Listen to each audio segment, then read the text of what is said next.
Hi, good morning. Please introduce yourself.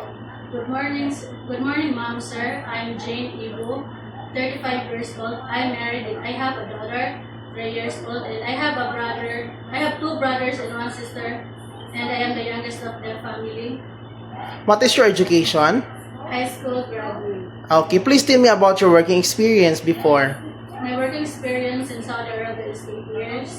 I'm working with one family with 6 kids, and I'm also taking care of the baby. I have 2 years old, 5, 7, 9, and 10, and 3 months old baby. Okay, do you all hold the household chores? Yes, You're the only maid of the employer? yes, So only one employer for 8 years, right? yes, Okay, do you know how to taking care of newborn baby? yes. So what will you do if the baby is crying? I will change the diaper and I will feed a baby of milk, and I will check the temperature.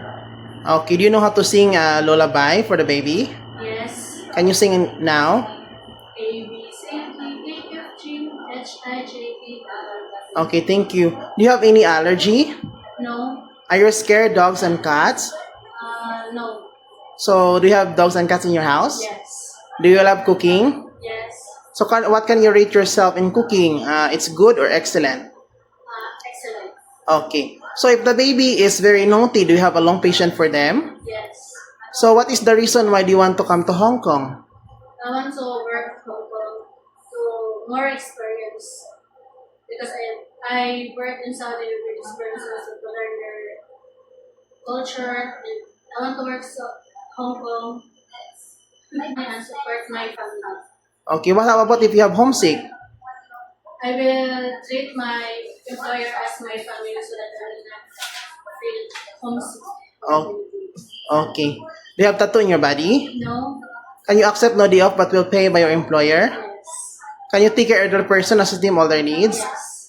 Can you promise not to lose money in Hong Kong? Yes. So if the baby is got sick, what will you do? I will check the temperature, and if the temperature is high, I will go to the parents and tell them to bring the kid to the hospital. Okay, lastly, what is your message to your future employer to hire you? Future employer, please hire me. I'm honest, helpful, and helpful person. Can you promise to finish your contract? Yes. Okay, thank you. See you in Hong Kong.